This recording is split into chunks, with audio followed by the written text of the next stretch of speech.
Your nervous system is constantly managing energy. It mobilizes energy and then it is supposed to restore it. But a lot of us are stuck in a constant withdrawal mode because we're operating at that heightened nervous system mode. Hi, I'm Dr. Bree and welcome to The Habit Nerd, the podcast where we explore the habits that shape how we live, work, and lead. Most of what we do each day isn't driven by big, conscious decisions. It's driven by habits, quiet, repeated patterns that over time become the silent architects of our lives. In these solo episodes, I'll walk you through the ideas, research, and practical strategies you can actually apply so you can shift those patterns with intention and create change that sticks. Let's dive in. Hi there, everyone. Welcome back to another episode of the Habit Nerd podcast. Here we take the science of behavior change, productivity, and well-being, and I do my best to make it actually usable in your real life. So if you're new here, I'm Bree. I call myself the Habit Nerd because I nerd out on the research around habit formation and maintenance. Today, we are going to talk about something that is having a bit of a moment in the culture, certainly online and certainly in lots of the books that are being published around this time. And that is this idea of regulating your nervous system. Now, if you've opened Instagram or TikTok recently, you'll know what I mean. There's a lot of people telling you to sip herbal tea, to lie on a yoga mat, to stare at a sunset, maybe even pat a cat. I'm not against any of that. I can absolutely get around a weighted blanket and a cashmere cardigan and a warm drink. But what I want to do today is strip that back, because underneath that trend is something that is deeply important, and it's far more relevant to your everyday than most of that kind of surface level content would suggest. This came up recently in a keynote that I gave a group of leaders. And I think they appreciated the science behind it, but also the practicality. So basically, let's zoom in for a moment. Let's talk about the ANS, the autonomic nervous system. It's got two main parts. The first one is called the sympathetic system. The sympathetic nervous system is the fight, flight, freeze, or fawn response. The parasympathetic system then is your rest and digest system.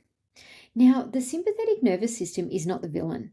It is actually what keeps you alive. If there's a threat, it increases your heart rate, it releases the cortisol and your adrenaline, and it helps you respond to it. Now, that threat used to be a tiger. Now, in modern day, it's your inbox. It's that difficult conversation. It's when your boss calls and says we need to talk. It's a meeting that didn't go how you expected. The problem here is that your nervous system doesn't actually know the difference between a tiger chasing you and your life actually being in danger, and the email that you would have preferred not to receive because it's got some bad news or it's pointed out a mistake you've made. Your sympathetic nervous system reacts in the same way. So if you're heightened in that fight or flight response and your cortisol's spiked and your heart rate's up, if you don't return to regulation, your system stays activated. Now, the idea here that really matters is that we don't lead our lives and lead other people from the best of intentions. We actually lead from our physiology. When your nervous system is regulated, so when you are in that parasympathetic arm of your nervous system, you can think clearly. You can listen properly to what people are saying, and you can respond to problems with flexibility. But when you're in the sympathetic nervous system state and you're heightened, you become reactive, you are rigid and inflexible, and you're less emotionally available. Here's a reframe that I like. If you've ever walked away from a moment thinking, that's not how I wanted to show up then, that's not a character flaw. That's actually a nervous system state. Now, why this matters is that most of us live in low-level sympathetic activation all day because we're dealing with deadlines, we're dealing with decisions, we have hundreds of conversations, and we are constantly switching between tasks. When that sort of day becomes your norm and becomes your chronic, two things happen. Your thinking shifts away from your prefrontal cortex in your brain, and that's the part that's responsible for reasoning, so being reasonable, and empathy, so being able to see a situation and think about the other people that are involved and their feelings and their responses and their point of view. And it moves you into the survival circuit, which is the amygdala. What this means is you lose access to the very skills that you believe define you. And the question then is no longer, do I have the right skills for this work that I'm doing, or this thing that I'm engaging with, or this relationship that I'm in? And it becomes, am I in a state that allows these skills to show up? The missing piece here is this idea of interoception, interoceptive awareness. This is your ability to notice what is happening inside your body. So it's to stop and to recognize your breath. How shallow is it? How fast is it? To notice any muscle tension. I feel muscle tension in my jaw, in my shoulders, sometimes in my lower back, and in my head. I sometimes feel like I've got a headband on that's too tight. Think about your gut feelings. You know that idea that you have butterflies in your stomach or you feel your stomach drop. And what's your heart rate doing? Is it just normal or is it heightened? Is it a fast heart rate? Because your emotions are not just thoughts, they are actually felt experiences inside your body. So the important part to remember here is you usually feel the signal before you can name the emotion. So if you think about the shallow breathing or the sinking feeling in your stomach, that is the early warning system. So to be interoceptive is basically to just go inwards and pay attention to the cues that your body is giving you. Hi there, quick one. If your habits feel all over the place right now, listen up. I've created a 17-day tiny habits reset. And it's not about waking up at 5 a.m. or overhauling your life. It's about the small, invisible habits that are already running the show and how to shift them fast. In just a few minutes a day, you'll start to build habits that actually stick, feel more in control, and finally trust yourself again. No pressure, no perfection, just real change that lasts. The waitlist link for the 17-day Tiny Habits Reset is sitting right inside the show notes of this exact episode. So pause this for a second, scroll down, tap the link, and secure your spot before the doors officially open. I can't wait to see you in there.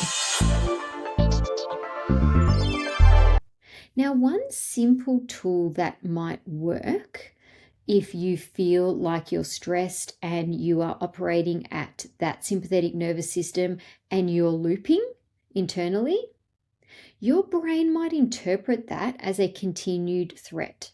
So say something has happened, you've had an awkward exchange with somebody at work, you keep thinking about that, and because you keep thinking about it, your brain thinks that it's an ongoing threat.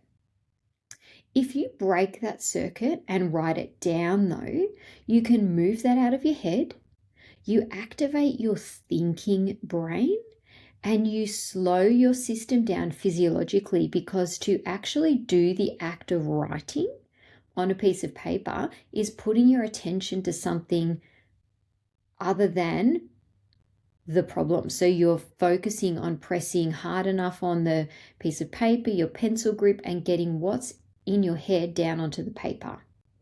You will notice that your breathing slows, that your muscles relax, and importantly, you can start noticing your internal cues. This will give you back a sense of control because you're no longer in the storm, but you're observing it. Now, this idea is important because regulation is actually physiological first. It's one of the most important ideas that you cannot think your way out of stress, but you can send your body signals of safety. What that might look like is taking slow, extended exhales. So it might be breathing in, inhaling, and then doing a longer exhale. So maybe breathing in for 4 and breathing out for 7. It might be grounding through your senses. So it might be finding 5 things you can see, 4 things you can hear, 3 things you can smell, 2 things you can feel, and 1 thing you can taste. It might be feeling the pressure through your body, so your feet on the floor or your back in a chair. Or it might be something more like that takes more effort. You might need an app, but it's like a guided meditation or a non-sleep deep rest protocol, which is based on the work of neuroscientist Dr. Andrew Huberman. So if you Google NSDR, you will come up with lots of scripts, and that basically puts your body in a sense of rest without actually falling asleep. These practices work because they communicate directly with your nervous system, and they give the signal to your sympathetic nervous system that, hey, we're okay, because it's not just your thoughts, it is your physiology. Now let's bring this back to habits, because that's what at the Habit Nerd we do here. Your nervous system is constantly managing energy. It mobilizes energy and then it is supposed to restore it. But a lot of us are stuck in a constant withdrawal mode because we're operating at that heightened nervous system mode. So if you think about it like this, your energy is like a bank account and you get a daily deposit. But if you overspend physically, cognitively, or emotionally, you go into overdraft. The result is fatigue, brain fog, and maybe emotional volatility, and something suddenly pushes you over the edge. Not because it's a big thing, but because it is the straw that breaks the camel's back. Your system is already depleted.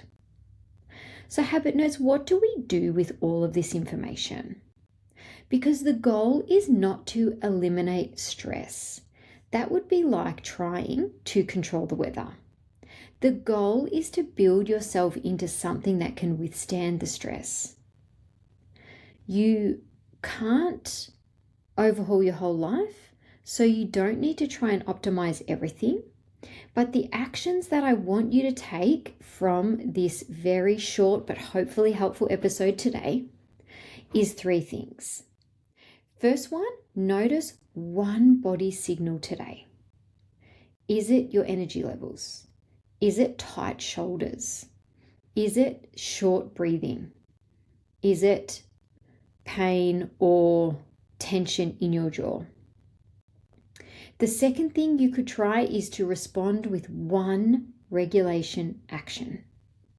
You could pause, you could step outside in nature, you could write it down, or you could take a long exhale.